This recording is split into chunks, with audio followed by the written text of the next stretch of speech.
All right, Luke, doing your analysis here, taking you into leg lift.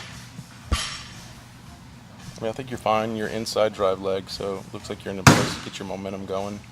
Coming out of leg lift, though, you can see how your hips are wanting to rotate open. Your front foot wants to turn open, so you're turning your femur in. So you're right out of the gate. You're opening. Okay, so the goal is to actually go the opposite, to close off the delay opening, so we can build more lateral, that energy down the mound before we rotate. Because once we rotate, we can't build power at that point. So you're just right out of the gate going the opposite way. When I tell guys coming out of leg lift, I want them to feel sitting into that hip and actually turning that hip away from the hip, right? The see hitters do the same thing. The lift and turn away and then open, right? And it helps coil and uncoil their hips. So you need to work on that. Now, in a lot of our drills, we're in a linear position. You won't have time to work on that, but it's something that you should work on, that we typically do in the preseason, but you should work in on the side. So on the side of doing all the drills we're gonna do, you should just do things, even dry things in a mirror, where you can just sit and try to counter rotate your hip or sit into your hip and feel it go the other way and then want to open up. Okay. So when you do that, your front foot then starts just reaching at that point.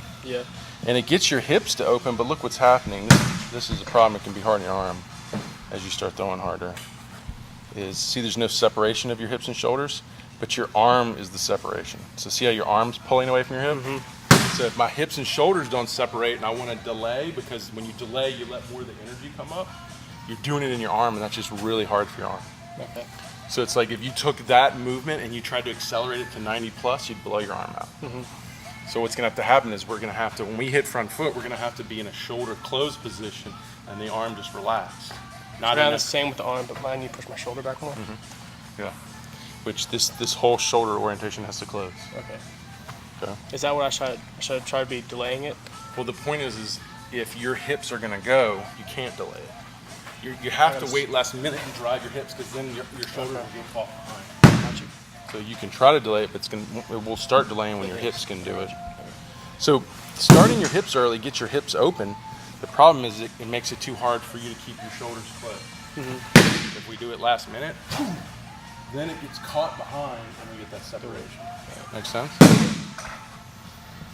And then because you're not getting that separation, look where you are at pitch release. You're straight up and down. So if we went to graph and we looked at chest position, you're 22 degrees. A high velocity guy's gonna be like 45 degrees. Okay. And that's just because everything went early and everything just rotated, right? But if we can build more energy, drive and separate, then that carries more of that energy in your trunk. Makes sense? Let's just look at your sequencing. And typically when you see you don't have much range of hip to shoulder separation, you're not going to have much separation in the timing of everything. So if this is the angular sequencing, this is the linear sequencing. So this is how everything is rotating to move. This is how everything is pushing forward to move. Okay. So you can see blue, which is your glove. Your glove is the first thing to start rotation. So here, and then your hip and trunk are coming together, and then we can see them actually even timing together. They're peaking together. So it's glove, hip, peak, and we need to actually see glove work with your trunk, your green, and your hip go first. So we want the hip all the way over here.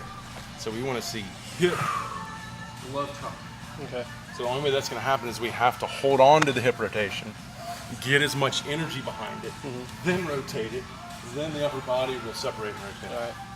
And then if you look at linear, it's kind of the same thing. Glove is going forward first, and hip and trunk is going together. So, it's very common pattern of guys that aren't optimized, right? So I think the key thing for you is, like you said, you're not going to, in the drills, you're going to be more just focusing on the separation stuff with feeling power through the hip, but you're going to also have to learn how to time and delay hip rotation. And then you're going to have to learn how to make sure that creates separation. So So I think the first thing you're going to really get to work on a lot is the separation stuff. Okay. What does it feel like to pull my hips and shoulders apart? Yeah, I've been trying to work on that. I'm watching your videos and everything. I feel like I think I'm thinking too much in the hips and I'm trying to open them too early now. Too early, yeah. Yeah. And then it's too hard to pull it. So it's kind of like it's a rubber band. If I'm going to pull a rubber band back and fire it, it's not just how hard I pull this back, but it's how hard I stabilize the other end, right? Yeah. So I have to do them both together.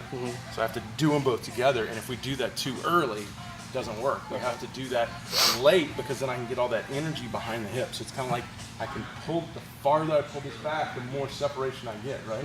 I don't want to just go like pull it really short. So if I let it build and then peak it, then better chance I get it more separated and farther apart.